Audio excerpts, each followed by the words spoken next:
তারপর শুরু হয় 19শে মে। নমস্কার বন্ধুরা, আপনাদের প্রতিনিধি জয়দীপ পাল ব্লগসে স্বাগত জানাই।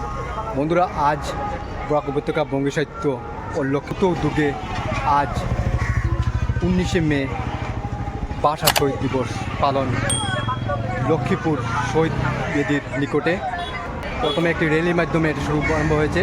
এই র্যালিটা আমি দেখি, এখানে আমরা দেখতে পাচ্ছি, এখানে খুব সুন্দর, এখানে আমরা দেখবো পরপর, সঙ্গে থাকুন।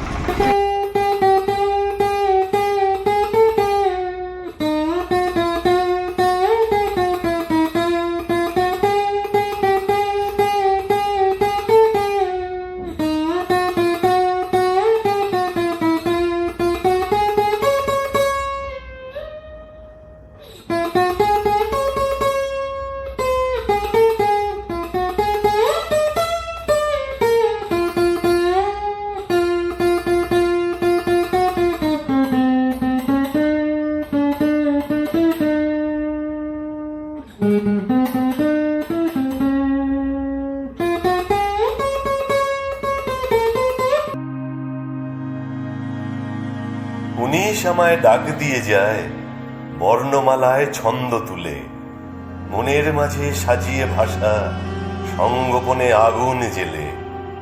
উনিশ আমায় শিখিয়েছিল মায়ের সাথে প্রাণের কথা, আনলো উনিশ কবির ভাষা রবীন্দ্রনাথের নোবেল জয়। এই ভাষাতেই গদ্যজনক বিদ্যাসাগর কম তো নয়। মোদের গরব বাংলা ভাষা।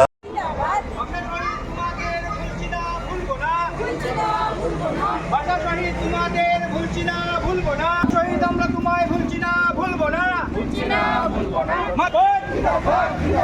একাদশ শহীদ জিন্দাবাদ, একাদশ শহীদ জিন্দাবাদ। শহীদ আমার রে, মুদের গরব মুদের আশা বাংলা ভাষা জিন্দাবাদ, ইনকলাব জিন্দাবাদ, ইনকলাব জিন্দাবাদ।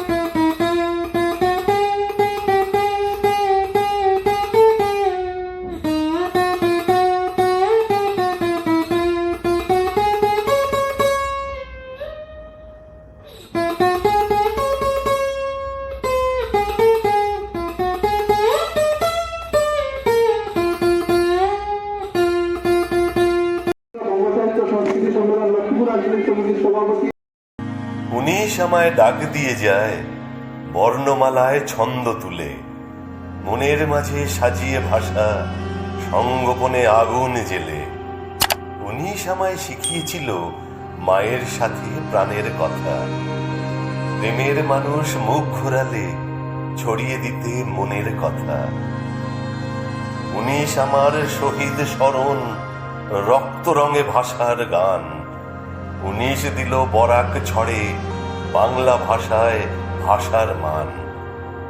উনিশ শেখায় আত্মত্যাগে ছিনিয়ে নিতে নিজের ভাষা। উনিশ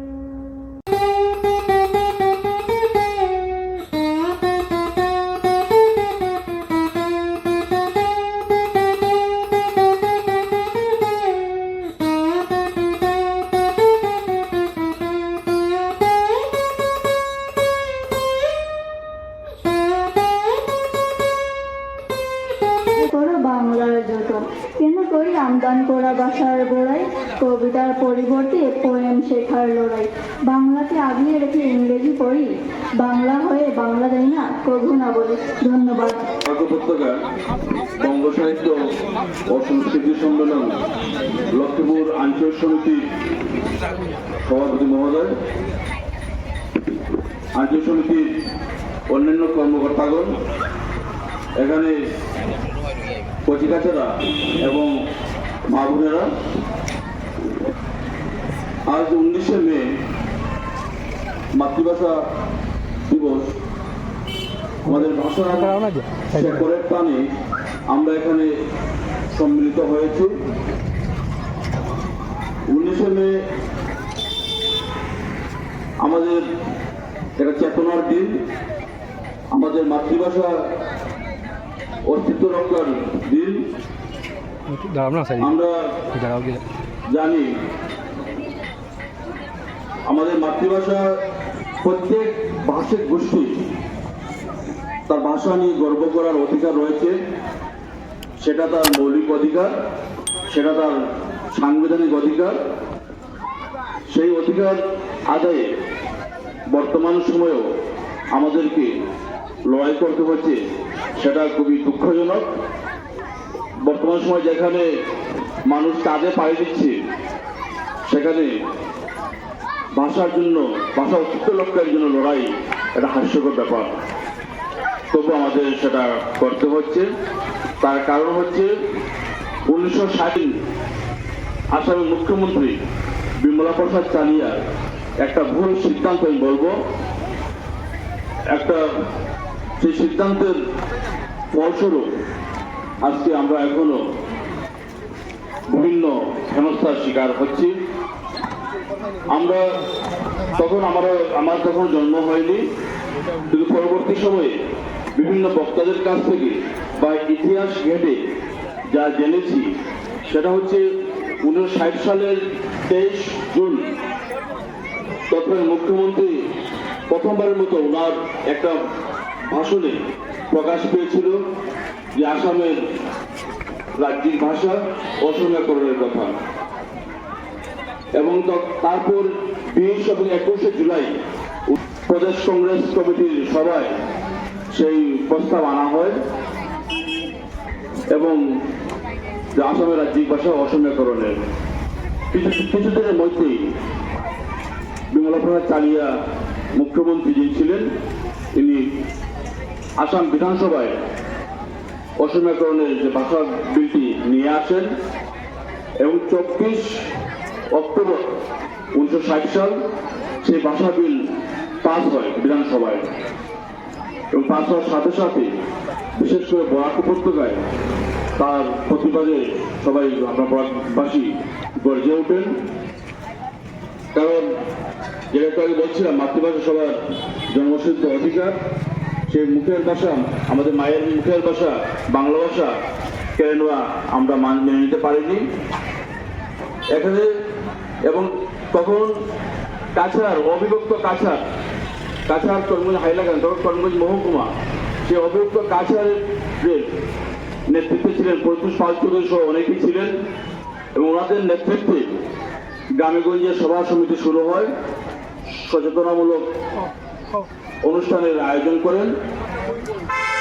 এবং 9 এপ্রিল 1961 তারিখে করিমগঞ্জে একটি সভা অনুষ্ঠিত হয়েছিল, যে সভায় সিদ্ধান্ত নেওয়া হয়েছিল যে 19শে মে 1961 সাল ভোর 4টা থেকে বিকেল 4টা পর্যন্ত সর্বাত্মক বন্ধ ডাকা হবে।